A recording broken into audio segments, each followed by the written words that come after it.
Hey everyone, Shane here with etrailer.com. Today I have a 2021 Ram 2500. I'm going to walk through how to install Curt's fifth wheel gooseneck in-bed wiring harness. This is going to be great for if you have a fifth wheel that you haul around. It's going to allow you to put your wiring inside from your fifth wheel rather than hanging it over top of the tailgate and plugging it into the back of the truck. This is going to mount inside the bed. The wiring is going to run down and connect to your factory plug on your bumper. You are going to have to drill a 2 1/8 inch hole in order to get this mounted. The location of where you mount it is going to be up to you. Just make sure you keep in mind that the back of that plug is going to be about this wide or long, and then you're going to have the wiring that's going to connect onto the back of it. So you want to make sure you're not going to go anywhere where it's going to hit the outside of the truck here. The lid itself is going to have a nice lip on it here. It's easy to grab onto. It is going to be spring loaded. You're going to have a rubber seal on the inside, so when it's closed, it's going to help seal the hole and keep moisture from getting in there. Wiring harness is going to come with everything you need to get it installed. It's going to come with all the hardware. It's going to come with the wiring to go from the bed down to your factory plug on the bumper. What it's not going to come with is dielectric grease. I highly recommend using dielectric grease before you connect your wiring plugs together. Put it on the fittings or on the pins. It's going to help keep any water from sitting in there and causing corrosion. The other thing I also recommend getting is a 2 1/8 inch hole saw bit because you're going to need it when installing it in the bed of the truck. With all that being said, let me walk through how to get it installed. To start your installation, you need to find a place to mount this. On the older trucks, this pillar right here, you used to be able to put it like this, but now there's not enough room. I was thinking in here, but it kind of pushes in, and I don't think we're going to have enough room to add the plug on the back of it without maybe getting too close to the outside of the body. So I think the ideal place is probably going to be right in here. That should give us enough clearance inside the panel there and stay away from our hook there. So I think we're going to put it right here.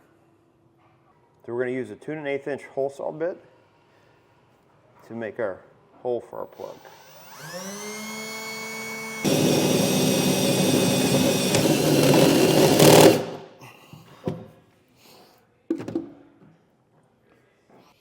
Now we're going to take a file. We're going to file off any of the burrs that might be on the inside of this hole.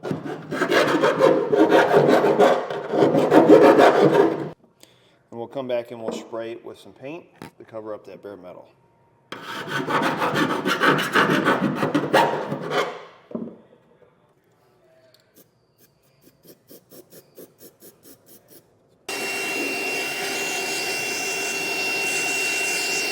We're going to see if we can't do this from the top.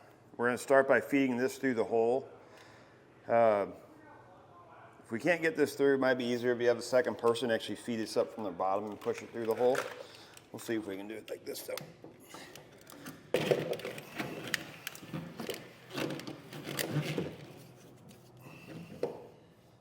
I'll take some dielectric grease, spread it over these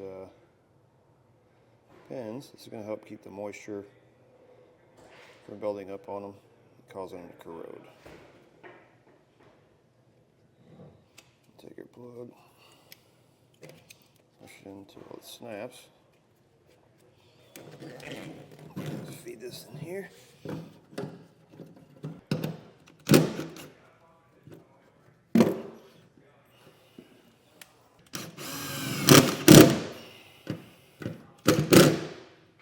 Underneath, might be a good idea if you take your spare tire down, or at least loosen it where you can move it out of the way. We need to get this end all the way over to this side, passenger side on the bumper, where our factory plug is. So I think we look right up here, there might be a big enough gap that we can get these two passed up to the top here, and then we can zip tie our extra wiring right along this. Go ahead and add some more dielectric grease to our plug down here.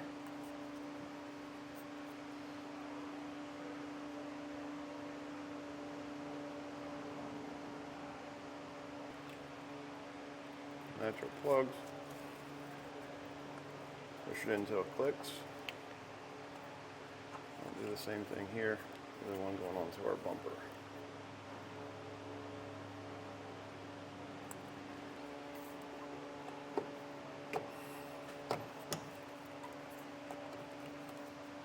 like this, kind of bundle it up. There's a couple holes over on the frame rail over here on the body. We can zip tie it up over there.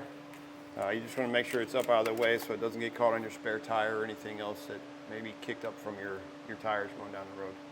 Now with everything connected, the wires are zip tied up out of the way underneath the bed, we can go ahead and test it out, make sure everything's working correctly.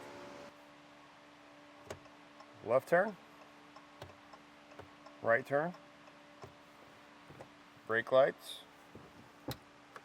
running lights, brakes from a brake controller. So now we're done testing the plug in the bed. We're going to test the one on our bumper as well, just to make sure that one's working correctly. Once you're done testing everything, you know it's working correctly, you're ready to go. We're going to do it for a look at an installation of the Curt custom fifth wheel gooseneck wiring harness on a 2021 Ram 2500.